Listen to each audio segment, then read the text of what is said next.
redução da jornada, do salário ou da suspensão temporária.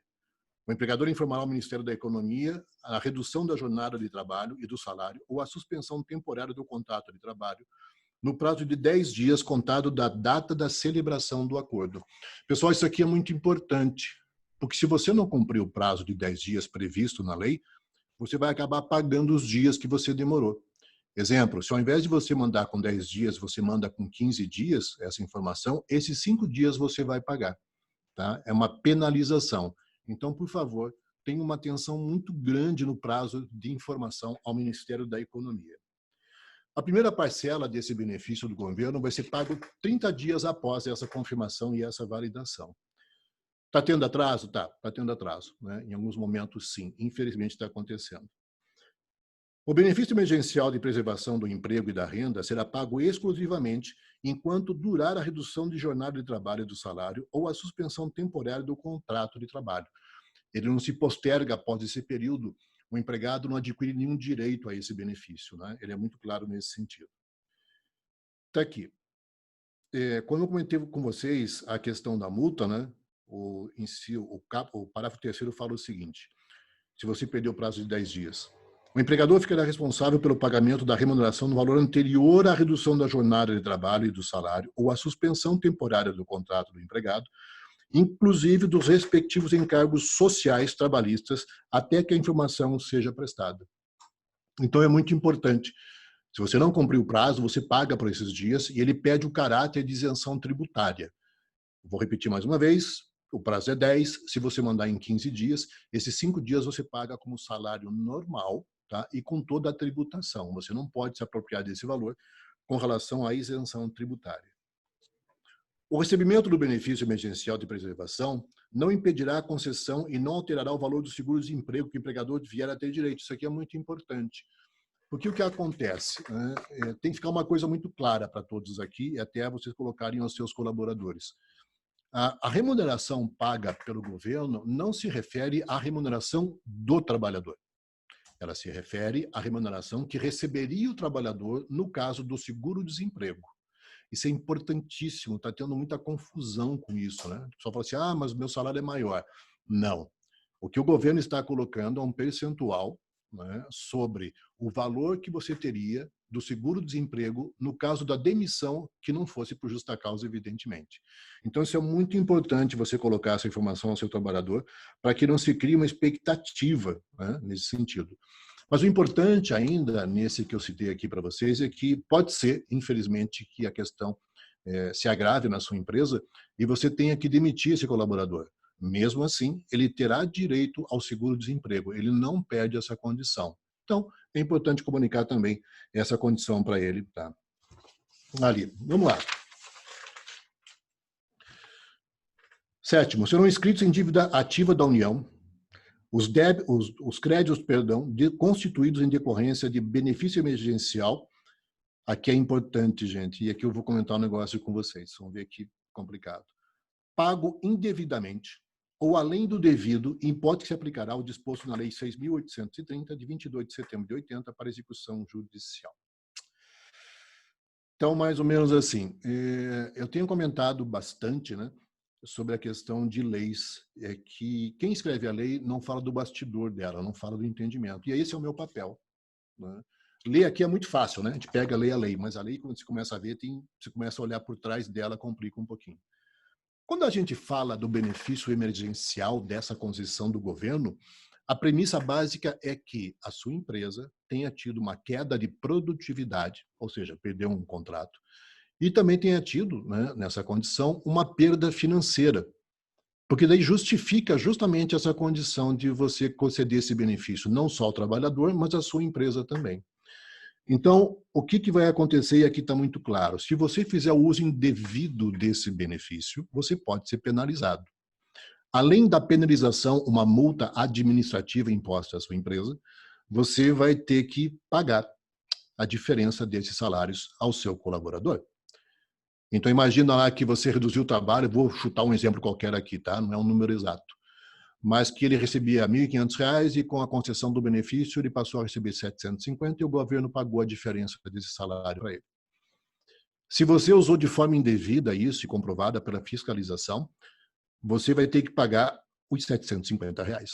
Não é a diferença do que ele recebeu do governo, porque isso se chama, você lesou o erário público, né? Você usou indevidamente o dinheiro do governo. Então, você vai ser condenado a pagar, devolver para o governo esses R$ 750.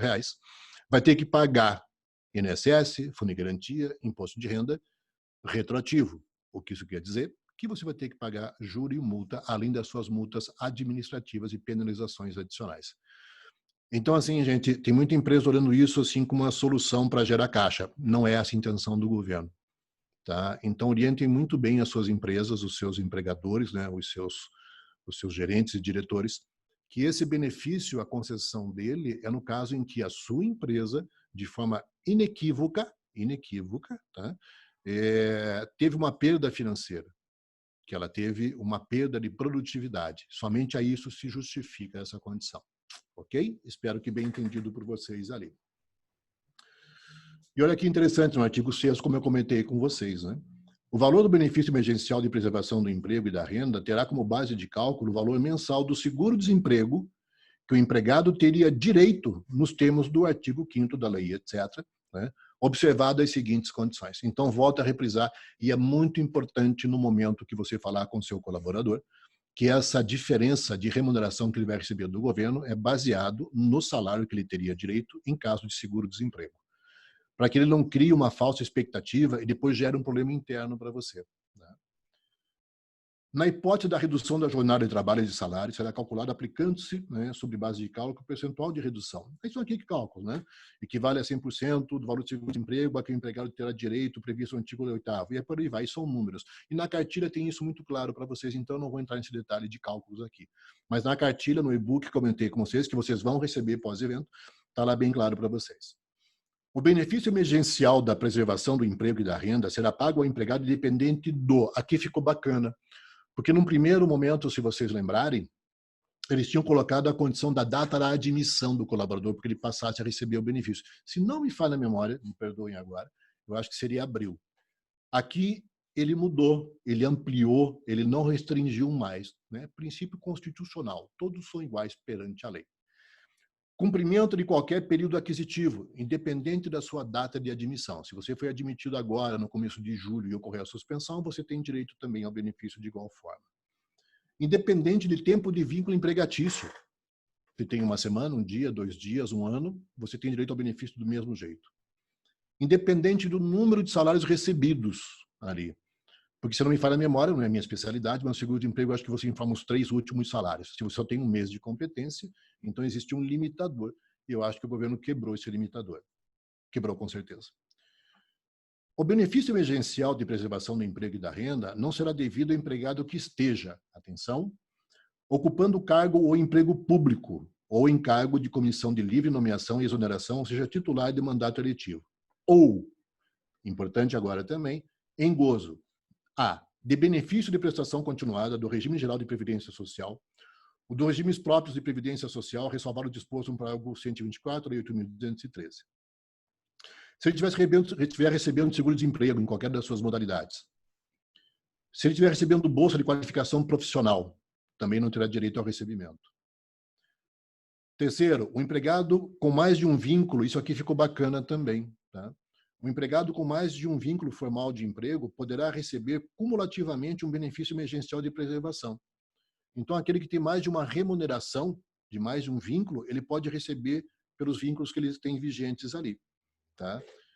Observando o valor previsto no CAP do artigo 18, né, se houver vínculo da modalidade de contrato intermitente, inclusive, lembra o contrato intermitente, né, da reforma trabalhista, tá? Ele também terá direito. Redução... Ok.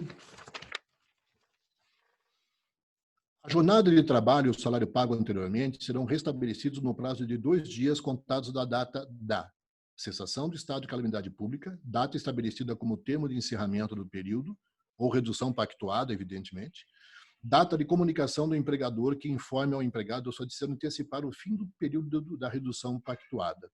Então, muito importante. A jornada de trabalho e o salário pago anteriormente serão restabelecidos no prazo máximo de 2 dias. Tá? Não dá para esperar uma semana, não dá para esperar um mês. É 2 dias. Você comunicou, antecipou, terminou, são 2 dias para você restabelecer a relação de vínculo ali.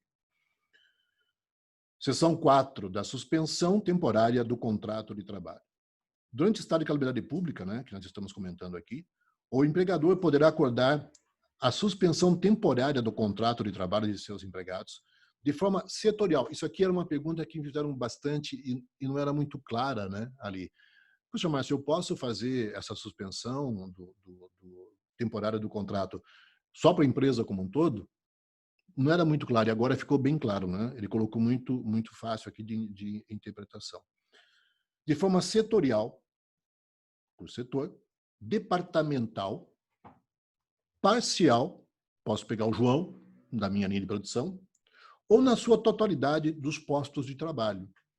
Eu tenho uma linha de produção que atende um cliente. O cliente encerrou a atividade ou suspendeu os pedidos, eu posso fazer especificamente daquela linha, sem nenhuma restrição. Quanto tempo? Pelo prazo máximo de 60 dias, fracionável em 2 períodos de 30 dias. Tá, então você recebeu lá que o seu cliente vai parar a sua produção por 30 dias, você dá a primeira, ele volta. Se ele parar mais uma vez, você pode fazer uma prorrogação de mais 30 dias, tá?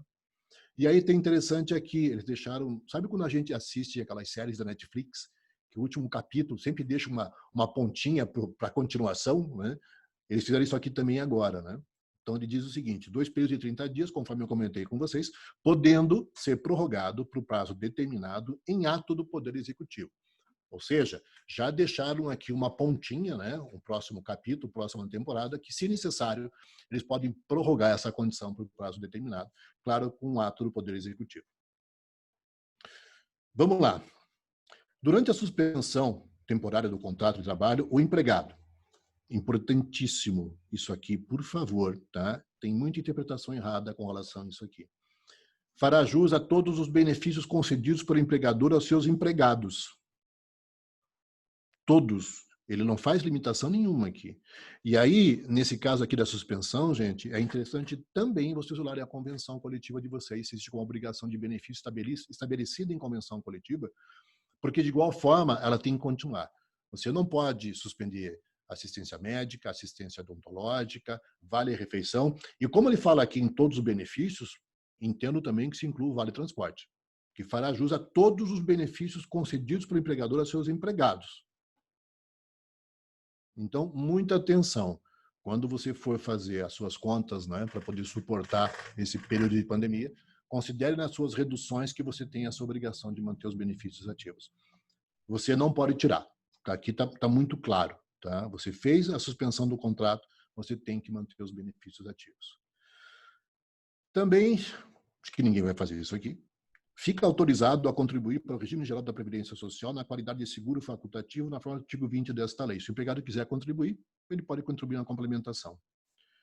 O contrato de trabalho será restabelecido num prazo também de 2 dias corridos, né, contado a data de cessação do estado da calamidade pública, estabelecida como termo, como a gente colocou no período anterior ali. Tá? 2 dias que você tem para fazer o retorno deles, né, ao processo. O contrato está aqui também. Das disposições comuns e medidas do programa. Artigo 9º. O benefício emergencial de preservação do emprego e da renda poderá ser acumulado com o pagamento pelo empregador de ajuda compensatória mensal em decorrência da redução proporcional da jornada de trabalho e de salário ou da suspensão temporária de contrato de trabalho de que trata a lei.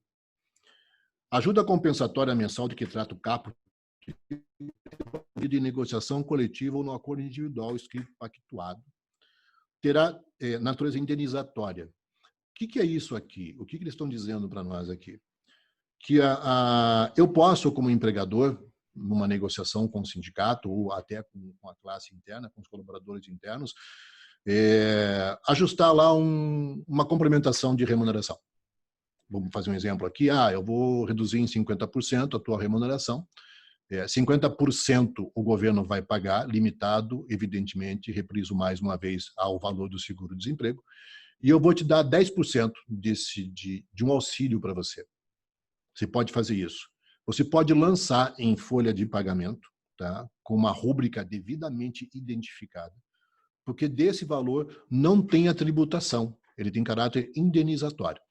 Não vai incidir fundo de garantia, não vai incidir INSS, não vai incidir imposto de renda, não vai incidir para rescisões, para média de 13º, férias, etc. Então, é muito importante que você pode colocar, né, que ele é muito claro aqui, não integra a base de cálculo da contribuição, não integra a base de cálculo, né, a única coisa que eu oriento vocês a fazer uma nomenclatura bem definida, né? Ajuda compensatória mensal. Eu coloquei esse nome que já está aqui na lei. Então, ajuda compensatória mensal. Ponto. Você define um percentual, lança na folha e paga para o colaborador sem incidência. Vou repetir mais uma vez para ficar bem claro para vocês. Não tem INSS, não tem fundo de garantia, não tem imposto de renda, não vai para a média de 13º férias e muito menos verbas indenizatórias. E deste, é importante dizer também, o empregado não vai adquirir direito. Ah, ele adquire direito? Não. A lei é muito clara no prazo e na intenção desse processo ali. Tá? Então, também cabe explicar muito bem ao colaborador. Interessante que quando você firmar esse acordo com ele, né, individual, coletivo ou via sindicato, que você deixe isso muito bem claro para ele, que não vai ter fundo de garantia, não vai ter INSS, não vai ter imposto de renda, não vai tributar para nada, e disso ele não vai adquirir esse direito. Também eu acho muito importante. E aqui ele coloca, né, uma questão até contábil, né, que ele fala o seguinte: considerada despesa operacional, na parte contábil, evidentemente, dedutível na determinação do lucro real e da base de cálculo da contribuição social sobre o lucro líquido, CSLL, das pessoas jurídicas tributadas pelo lucro real. Então tem uma benesse aqui ainda contábil, né? Não é muito minha área, mas quem tiver algum contador aqui sabe que pode aproveitar disso com toda certeza. Artigo 10º, né? Vocês veem que eu estou pulando, né? Algumas coisas eu não estou colocando, que são cálculos ali, eu comentei com vocês que a cartilha vai ajudar vocês. Artigo 10º. Fica reconhecida a garantia provisória no emprego ao empregado, importante, estabilidade. Se alguém de vocês, se alguma das empresas que estão aqui presentes nesse evento, que me honram muito, muito obrigado pela presença de vocês. Estamos com quantos agora? Com 50 pessoas no evento. Muito obrigado. Se a sua empresa já entrou com o parcelamento da folha, você sabe que você tem uma estabilidade, né? Já está definida, declarada com relação a isso. Quando você aderir a esse programa de suspensão, redução de contrato, também tem a questão da estabilidade ao seu colaborador. Então, vamos lá, artigo 10º. Fica reconhecida a garantia provisória no emprego ao empregado que receber o benefício emergencial previsto no artigo 5º da lei, em decorrência da redução da jornada de trabalho e do salário ou da suspensão temporária do contrato de trabalho, que trata a lei, nos seguintes termos. Durante o período acordado de redução de jornada de trabalho e salário ou de suspensão temporária de contrato. Né? Não pode. Após o restabelecimento da jornada de trabalho e do salário ou do encerramento da suspensão temporária, por período equivalente ao acordado para a redução ou a suspensão. Ou seja, 60 ou 90, dependendo, né, da sua situação. Deixa eu ver aqui só me achar, eu estou no artigo 9º. Ok. Aqui tem um ponto bacana, né? Ali. No caso da empregada gestante, por período equivalente ao acordado para redução da jornada de trabalho e do salário ou para suspensão temporária do contrato, contado a partir do término do período de garantia estabelecido na linha B do caput do artigo 10 do ato das disposições constitucionais transitórias. Ali. E aí o detalhe, né? De repente vou ter que demitir. Não tem jeito. Se pode. Só que em função disso, você tem uma penalização. Diz assim, né? A dispensa sem justa causa que decorrer durante o período de garantia provisória, no emprego previsto no caput deste artigo, sujeitará o empregador ao pagamento, além das parcelas rescisórias previstas na legislação em vigor, de indenização no valor de 50% do salário a que o empregado teria direito no período de garantia provisória do emprego, na hipótese de redução de jornada de trabalho e de salário igual ou superior a 25%, inferior a 50%. Vai ter tabelinha para vocês lá, tá? 75%, 100%, o disposto nesse artigo não se aplica às hipóteses de pedido de demissão ou dispensa por justa causa. Então, pedido de demissão e justa causa não tem penalização nenhuma. Agora, se você mandar embora, você vai pagar por isso. Aquela benesse que você teve sobre esse colaborador, você vai perder. Detalhe, né, também é importante. Não é que você perde a benesse dessa concessão do todo que você fez. Você vai ter somente desse colaborador que você dispensar. Ok? Ficou claro para vocês? Qualquer coisa a gente fala no final. Artigo 12. As medidas que tratam o artigo 3º desta lei são implementadas por meio de acordo individual escrito ou de negociação coletiva aos empregados. Com salário igual a 2.090, né, a hipótese de empregador ter oferido no calendário de 2019 receita bruta superior a 4.800.000.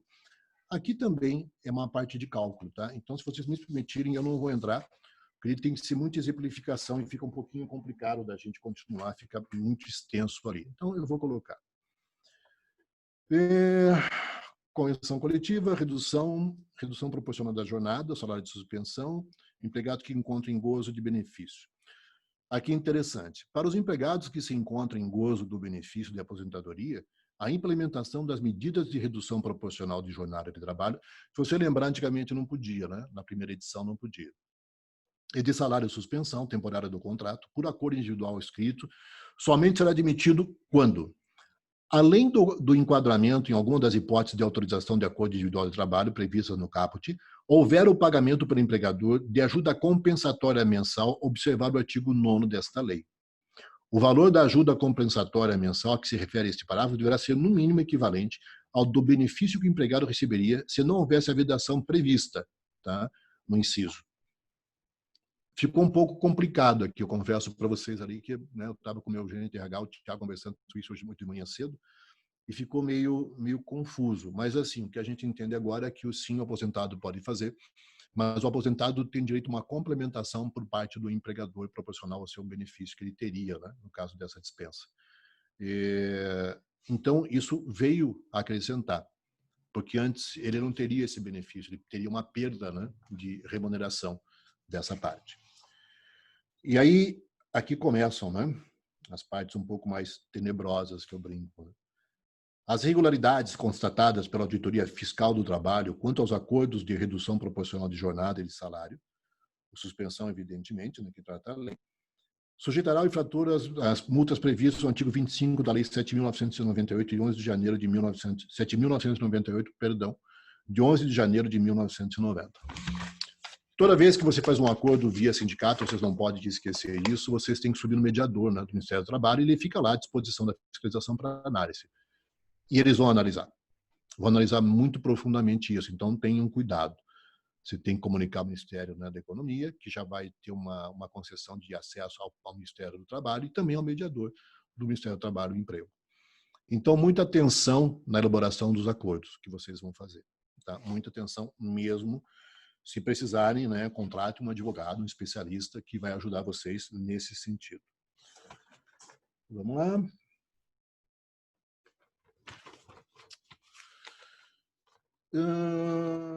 O tempo máximo de redução proporcional da jornada de salário e de suspensão temporária do contrato, ainda que sucessivos, não poderá ser superior a 90 dias, respeitado o prazo máximo que traga o artigo 8º desta lei, salvo se, por ato do Poder Executivo, mais uma vez, mais uma temporada do Netflix, né, for estabelecida a prorrogação de tempo máximo dessas medidas ou dos prazos determinados para cada uma delas.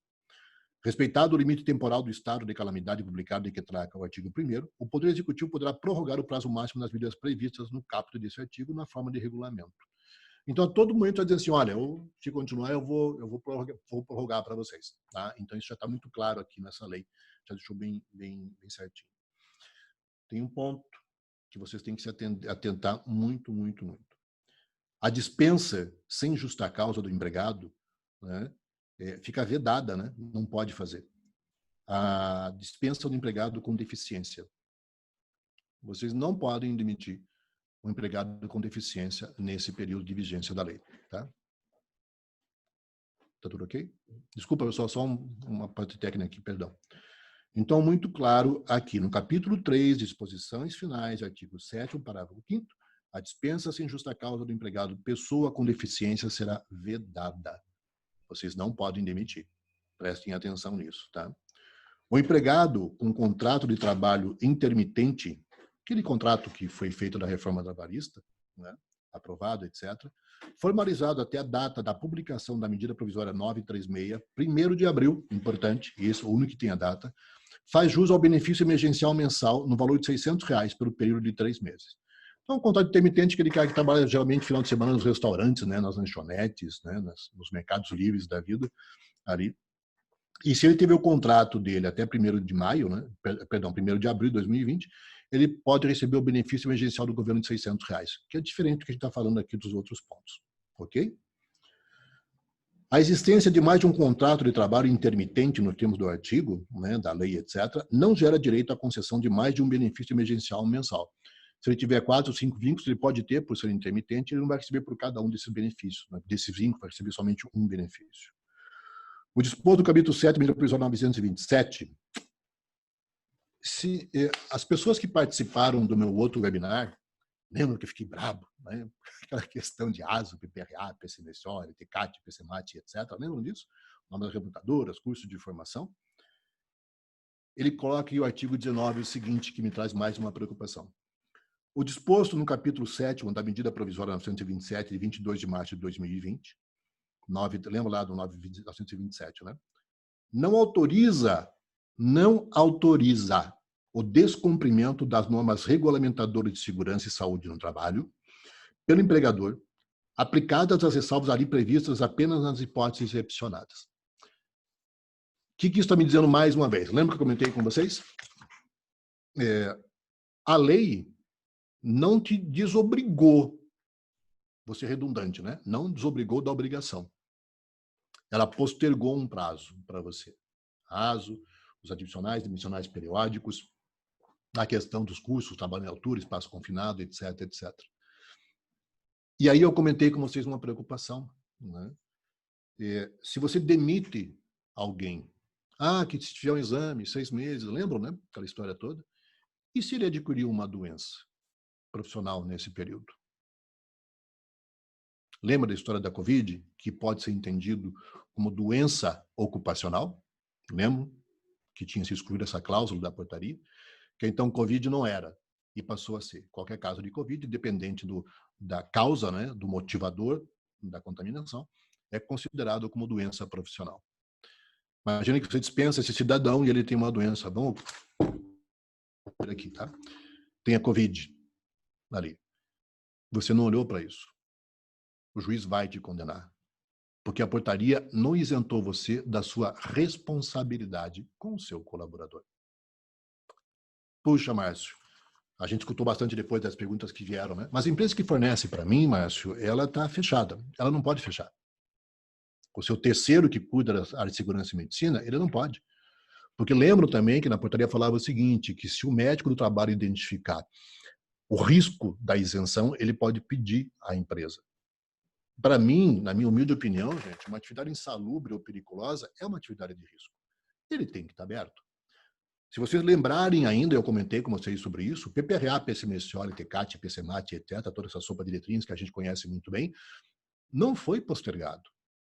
Eles não mexeram nisso. Ali, as empresas têm que estar aberto. Eu lembro muito bem do conselho que eu dei para vocês ali.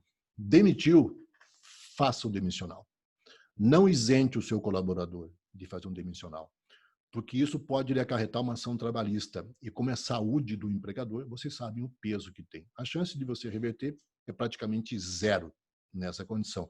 E aí temos os detalhes, né? Que além das multas administrativas impostas pelo não cumprimento das normas regulamentadoras, você tem também a questão na Previdência dos casos de ações de regresso. Eu não sei se eu comentei isso com vocês, vou comentar rapidinho, então.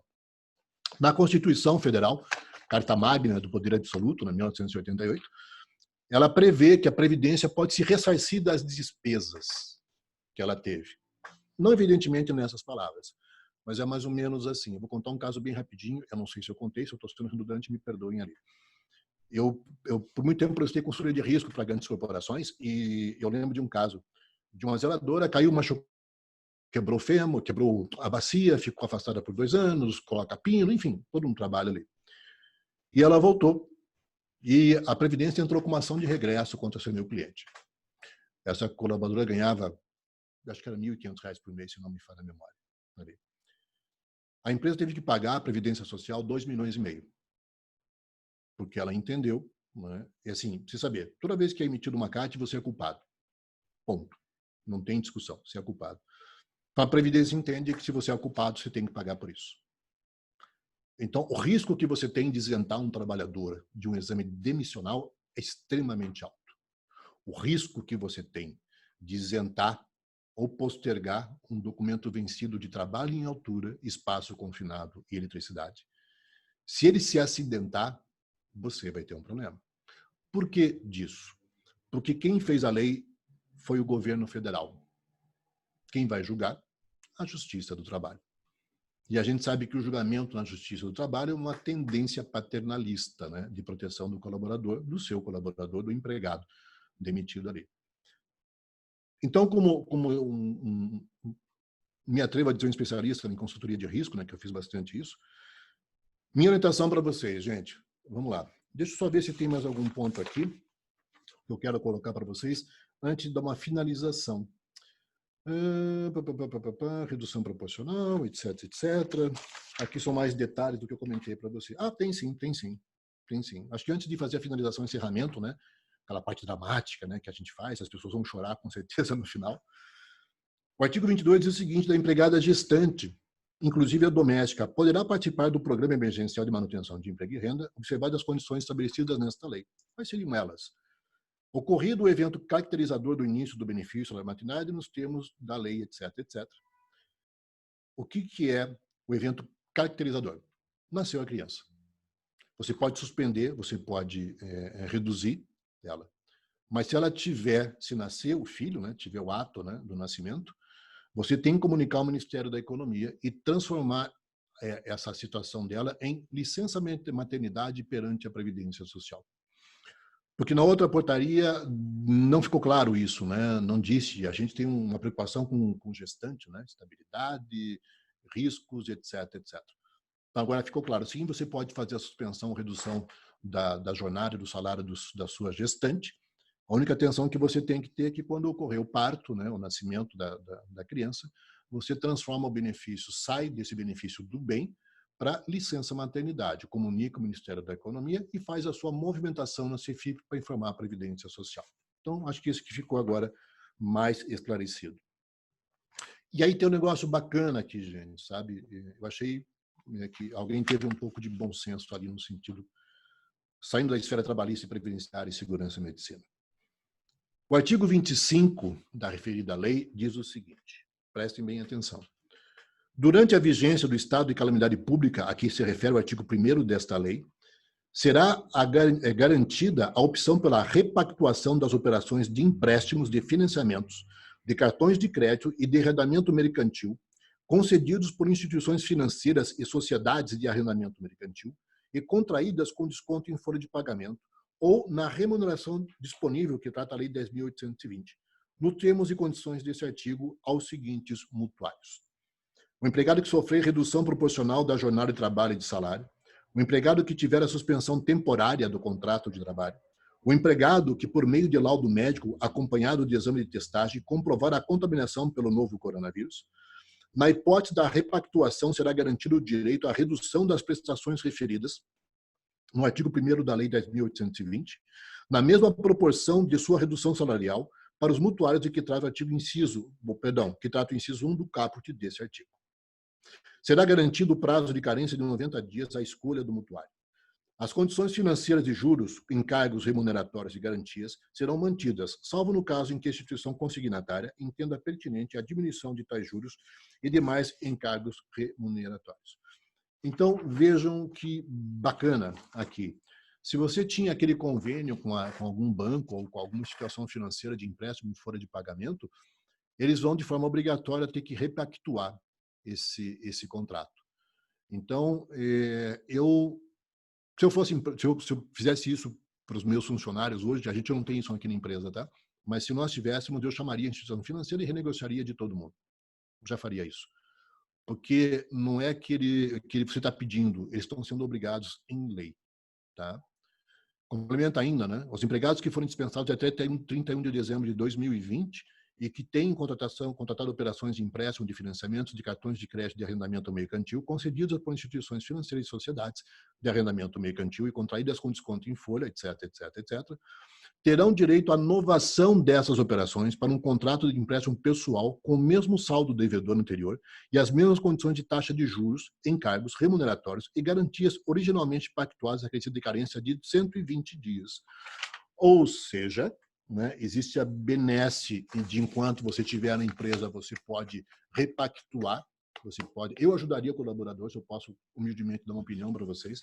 Vocês podem repactuar essa condição financeira e, no caso da demissão, orientar o seu colaborador, explicar para ele, né, que até 31/12/2020, em que ele pode sair, ele não precisa quitar esse empréstimo, que era um problema, né, de discussão muito grande, ele vai sair com o mesmo saldo devedor e as mesmas condições e repactuar isso na pessoa física. Física não, né? Na pessoa sem emprego, sem vínculo, vamos colocar assim, e com uma carência de 120 dias. Então, isso é muito importante orientar o seu colaborador.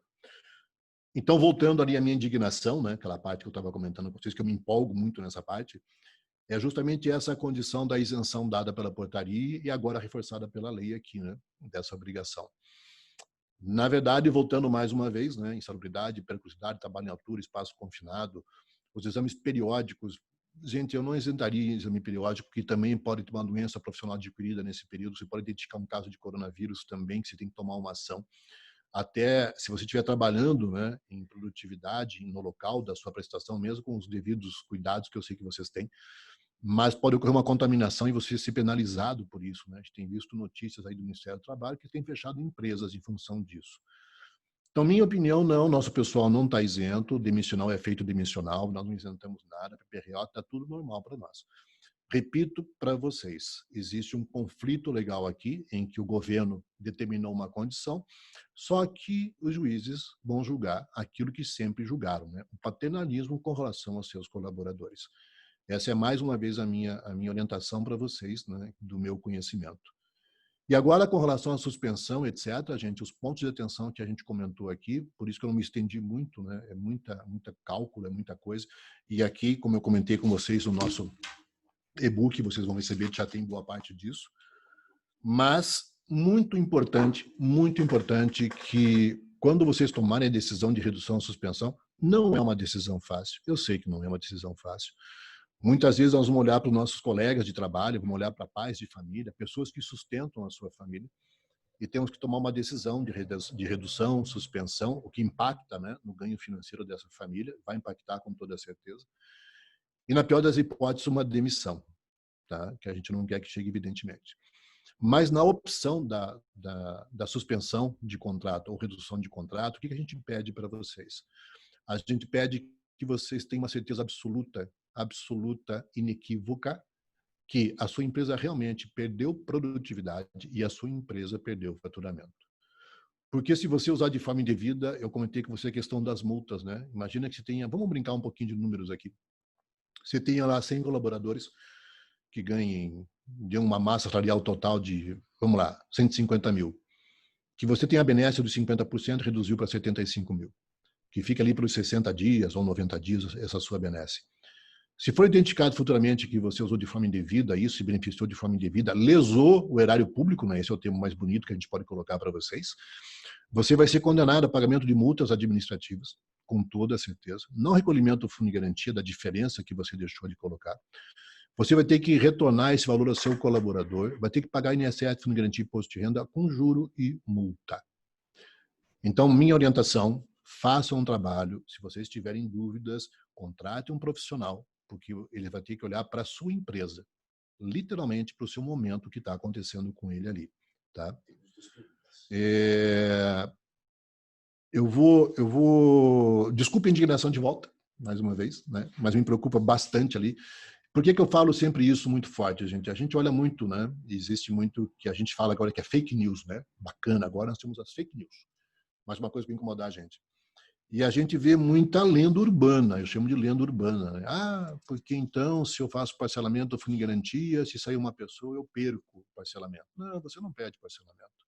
Você tem que informar correto, né, ao fundo de garantia que aquele colaborador, ele saindo da empresa, não vai ter mais o parcelamento, e você tem que reenviar mais uma vez o movimento daqueles que ficaram ali. Então, porque veja, se eu tiver uma ação trabalhista, não pode me condenar porque eu não preciso fazer o demissional. Mais um erro. Comentei com vocês que a lei não isentou da responsabilidade. A responsabilidade sobre o seu colaborador permanece ativa de qualquer forma. Então, a gente escuta, com perdão do termo, por favor, muita besteira. A gente escuta, eu principalmente escuto muita besteira. De lendas urbanas, que não pode, né, que o mundo vai acabar em 2020, 31 de dezembro. Cuidado, pessoal, né? As profecias nos dizem que 31 de dezembro de 2020 o mundo vai acabar, tá? Então aproveitem bem a vida, por favor. Só não saiam de casa que não dá para sair, ok? Desculpe a brincadeira, mas a intenção justamente é te dar uma relaxada. O que eu vou fazer agora, pessoal? Eu acho que eu tenho duas perguntas aqui que estão me passando. Comigo aqui está o Antônio Henrique, né, me ajudando no backstage aqui da operação. Ele está operando para a minha parte ali, que nós temos. Eu vou dar uma olhadinha nessas duas, mas vou fazer o seguinte, gente. Toda vez que eu tenho colocado isso, tem tido um bom resultado, né? Aumenta um pouquinho para mim ali, que eu não estou enxergando. Não tem um bom resultado. Tem um bom resultado, perdão. Eu vou deixar meu e-mail pessoal à disposição de vocês mais uma vez. Tá? Qualquer dúvida que vocês tenham, qualquer dúvida, por favor, mandem para mim. Eu respondi todas até agora que eu recebi, eu respondi todas sem exceção. A intenção desse webinar, pessoal, ele não tem um cunho comercial. Nós não estamos vendendo nada para ninguém aqui. Nós estamos colaborando com o momento. E a forma que a gente pode colaborar é ajudar vocês nas interpretações das mudanças que ocorreram. Querem anotar meu e-mail? Então, vamos lá. Márcio,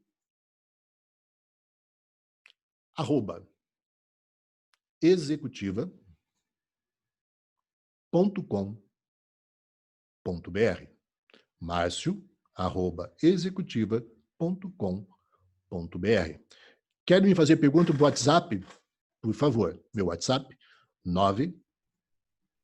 tem um 9 na frente do WhatsApp? Tem, né? Então, vamos lá. É 99183-5691. Meu WhatsApp, 99183-5691. Então, eu peço uma gentileza para vocês. Não liguem, mandem um WhatsApp, que muitas vezes por telefone eu não consigo responder, eu estou numa reunião, né, e não vou conseguir dar atenção devida para vocês. Mas me mandem as suas dúvidas e questionamento por marcio@executiva.com.br, perdão, ou pelo meu WhatsApp, 99183-5691. Se eu não puder responder por uma falta de tempo, o meu gerente de RH, o senhor Thiago, com certeza vai responder vocês. Após o término desse webinar, eu acho que no máximo amanhã, o meu RH já vai disparar para todos aqui os que estão inscritos esse novo e-book que nós editamos. Se vocês quiserem os e-books anteriores, se vocês não receberam, peçam também que a gente manda para vocês. A gente elaborou justamente com essa condição. São todos e-books altamente explicativos, detalhistas, né, e operacionais, como você acessa, com print de tela, sugestões e orientações. Então, o RH vai mandar esse aqui para vocês. Se vocês quiserem os outros e-books, retornem esse e-mail RH que com certeza ele manda para vocês. Bom, deixa eu ver aqui a primeira pergunta. Washington Juca. Bom dia, Washington, tudo bem com você? Os colaboradores já estiveram em suspensão de contrato e atualmente cumprem férias, com previsão de retorno em 10 de julho. Posso renovar a suspensão? Não. A lei não deu essa condição de você fazer mais uma vez isso. É uma única vez. Você pode fazer 30, no total 60. Você se beneficiar mais uma vez dessa condição, você não pode. O que você pode fazer, Washington, nesse caso, é antecipar férias, mesmo com períodos ainda a vencer. Tá? É a única condição que você tem de processo ali. Thalita Milbauer, tudo bem, Thalita? Pois é, comentário dela, se não bastassem tantas mudanças o tempo todo, ainda temos que lidar com as fake news. Exatamente. Muito grato, executiva, e ao Márcio por compartilhar esse conhecimento tão valioso com todos nós. Obrigado pelas palavras gentis, Thalita. A Débora Rio, né? Maria Elisa Charneski. Tudo bem, Maria, com você? Seja muito bem-vinda ao nosso evento, querida. Prazer ter você aqui. Olá, Márcio, bom dia. Sou Elisa, da Palmeira Ambiental. Primeiramente, parabéns, sempre muito instrutivo. Obrigado, querida. Os webinários da executiva. Minha dúvida seria se o colaborador realmente tem estabilidade pela doença do Covid por desocupacional. Boa pergunta, Maria. Adoro perguntas boas. Na primeira edição da medida provisória, dizia o seguinte, que Covid não era doença ocupacional, salvo, evidentemente, nexo causal. O que é o nexo causal? Se o seu empregado vai para a sua empresa e você não tem com ele e ele contrai na sua empresa. Isso seria um nexo causal. E aí o ministro, numa inteligência... não vou falar a palavra. Enfim, uma inteligência do ministro. Ele diz o seguinte, sim, o Covid, independente de qualquer situação, é doença ocupacional. Então, um exemplo, o seu colaborador que está em home office, um exemplo, ele vai no mercado e contrai a COVID pegando no saco de arroz. É doença ocupacional. Tá? E aí ele tentou se desculpar, né, dizendo da contraprova. Gente, você fazer uma contraprova disso é extremamente complicado. Como é que você vai provar para um juiz que o seu colaborador pegou Covid indo no mercado pegando um saco de 5 quilos de arroz? Você não vai conseguir. Ele vai dizer que pegou na sua empresa. E como cabe a você o ônus da prova, a minha percepção, como especialista em risco de negócios, é que 99% vocês vão ser condenados. Tá? Então, respondendo, Maria, sim, tá? Covid é considerado como doença ocupacional. Na minha humilde opinião, uma aberração de entendimento, justamente por isso, né? Porque vocês devem ir em mercado, né? Eu também vou em mercado, final de semana, tudo. Você consegue ver muitas pessoas no mercado, cada um pegando, e você vê muitas pessoas no ônibus ali. Você vê pessoas na rua, você vê. Eu posso pegar Covid em qualquer lugar, né? Mas, na cabeça do juiz, é doença profissional. Lamento lhe dar essa notícia. Tá? E obrigado pelos elogios e seja muito bem-vindo. Tem mais alguma? Priscila, sim, vou mandar os e-books para você, Priscila. Fica tranquila, querida.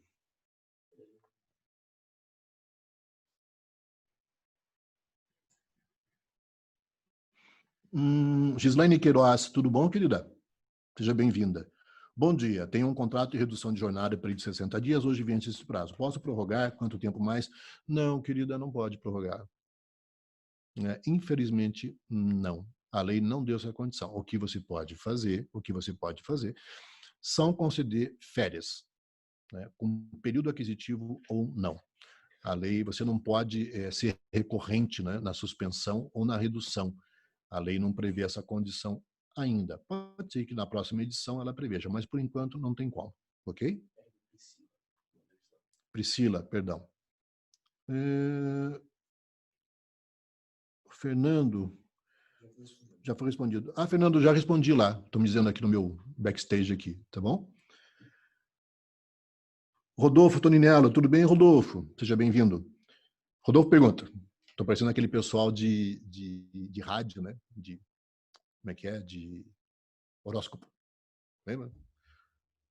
Rodolfo pergunta. Ficou bem bacana. Dúvida. Seu colaborador se diz que é do grupo de risco, de quem é a responsabilidade de afirmar que ele correio amoroso, perdão, Washington, tá certo. Desculpa, pessoal, o Washington fez uma brincadeirinha aqui. Seu colaborador se diz que é do grupo de risco, de quem é a responsabilidade de afirmar que ele é do grupo de risco? A empresa através do médico do trabalho ou empregado pelo seu especialista? Primeiro, o conceito, Rodolfo, de grupo de risco, né? Quem que nós temos de grupo de risco? Isso já é público, na verdade, né? Idade é um caso, né? Pessoas com lúpulos, pessoas com pressão alta, pessoas com diabetes. Então, eu acho, mas eu acho que a tua pergunta é bem boa, sabe? Eu faria que esse colaborador passasse pelo médico da empresa.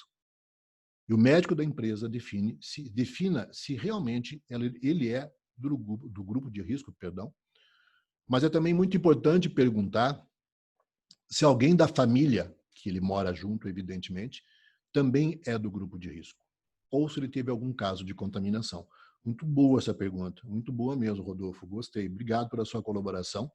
Mas ele pode dizer que sim, e eu colocaria como médico da empresa. Tá? Eu acho que ele é a autoridade máxima. Eu não faria, você também não somos médicos, né? Não podemos fazer, mas o médico, sim. E aí tem uma série de variáveis também que a gente não conhece, né? Na questão de indicação de grupo de risco. Eu posso morar com uma pessoa que é de risco, um idoso, um diabético, uma pessoa com lúpulos, uma pessoa com pressão alta, né? Isso pode me incluir num grupo de risco. Claro. Detalhe, né? Se ele ficar em observação por isso, tá? Ele fica em licença remunerada, tá? Ele não pode trabalhar. Detalhe também, gente, é muito importante para contar para vocês é o seguinte: a gente acompanhou alguns casos assim, em que nós foi feita a suspensão, foi feita a redução, etc. Mas os colaboradores continuaram trabalhando normalmente. Tá? Não precisa nem dizer, né? Que não pode. O risco é extremamente alto. Né? Você está lesando o erário. Lembra das multas lá atrás? Então, muita atenção. Uh, colaborador, Priscila. Não, Priscila. Ele testou positivo para o Covid, passou pelo período de quarentena, fez exame e retornou ao trabalho. Ele foi considerado curado, esse seria mais o termo, Priscila. Se ele for curado, né, ali, você só tem que ver se na sua convenção coletiva consta alguma coisa de período de garantia de emprego a pessoas com doença ocupacional, né? Porque Covid é uma doença ocupacional. Ah, puxa, Priscila, tem um problema aqui agora. Tem um problema. Eu vou retificar a minha resposta para você. Lembra que eu falei ainda há pouco que Covid é doença profissional? E não saiu nenhuma regulamentação da contraprova disso. Não saiu regulamentação. Né? Ele deu entrada na Previdência, você reparou se na entrada da Previdência Social que ele deu constava como doença ocupacional ou como doença clínica? Isso é importante. Como foi revogada a parte da portaria que dizia que o Covid não era doença, que o Covid não era e agora passa a ser doença ocupacional desde a alteração que teve lá, apesar depois da justificativa do juiz, do ministro, perdão, não saiu nada contrário a isso. Não tem nada contrário. Então permanece o julgado pelo ministro que Covid é doença ocupacional. Em sendo doença ocupacional, estabilidade de 1 ano garantida por lei. Lembra disso? Tá? Priscila, eu vou assumir um compromisso com você, querida. Vou pedir para o meu RH, eu não tenho, infelizmente, tempo para isso, que ele faça uma pesquisa se saiu alguma coisa, se saiu algum entendimento com isso diferente, tá? Mas a gente não viu nada não, porque a gente acompanha muito de perto isso. Paralelo a isso, eu peço que você olhe no site da Previdência. Se ele ficou na quarentena ali, quarentena são 14 dias, né? Se não me falha a memória. Não deu afastamento previdenciário, não chegou a subir o benefício previdenciário dele, né? Ali. Priscila, é risco. É risco. Tá? A minha percepção final é que ainda permanece a questão de doença ocupacional. E, como tal, estabilidade prevista de 1 ano.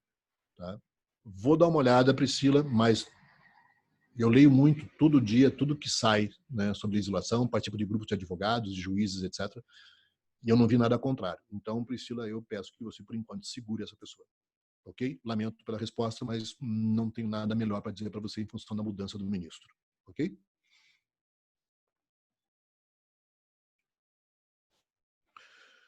Fernando, retornando ao tema da prorrogação, a Lei 14.020, que converteu na lei, né?